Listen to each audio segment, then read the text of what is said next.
So I started learning astrology like a lot of people. I started to realize in my life that there was things in my personal astrology that could not be denied, about, that it was revealing a lot of truth about who I am and a lot of my struggles and um,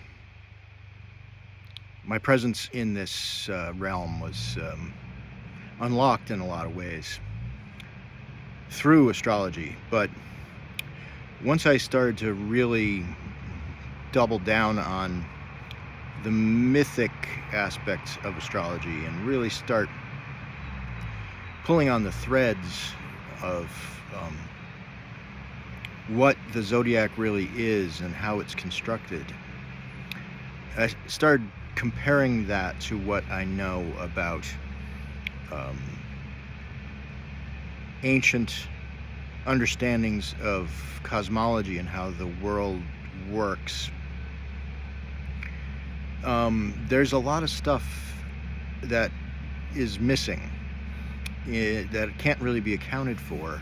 That's seminal to how the ancient people understood the world.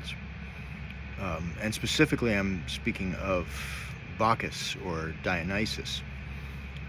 Bacchus/Dionysus is not named anywhere in the zodiac. There's no planet, there's no sign, of course. So for me, it's been a process of like, where's Waldo?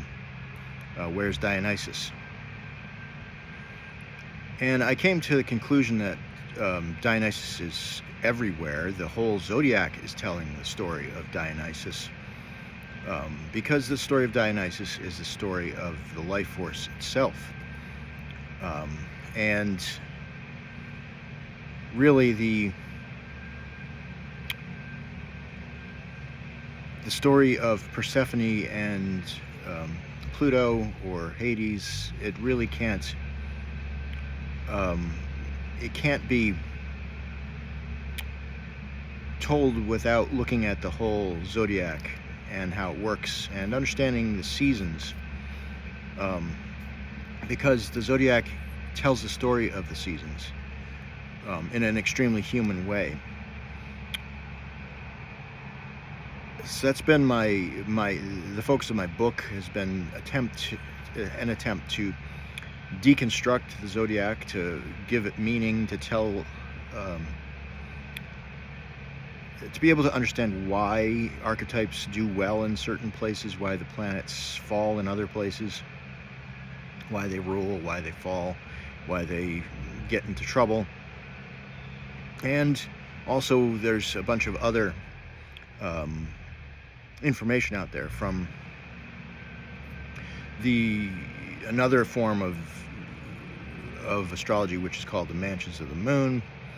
When we look at that and how it works, and when we look at what's called the decans, or the faces of the zodiac, which divide the zodiac into 36 unique areas, subsections of each sign, you get even more information. And the whole thing has led me to believe that the zodiac is telling the story of Dionysus. And that story is very complicated in some ways and nuanced, but it's also pretty simple. I wouldn't want to adopt the exact worldview of the people of, say, 2,500, 3,000 years ago, the pre-horoscopic ideas.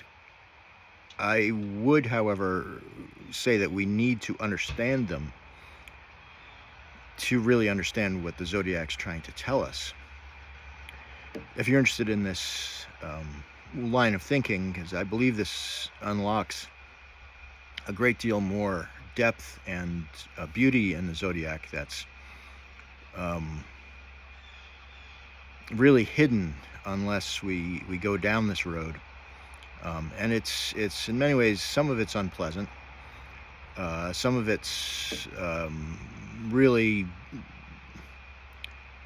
opens up a can of worms of the what some people call the battle of the sexes, and traditional relationships between the male, female of the species. This reveals a tremendous amount, and I hope people are willing to and interested in going down this road, because it's been extremely fruitful for me, and I hope you'd like to share it. I am available for readings and for tutelage for people who are interested in how this works. If you're an astrologer and you want to really open up the zodiac to a lot more mythic meaning, I think this is a great way to go.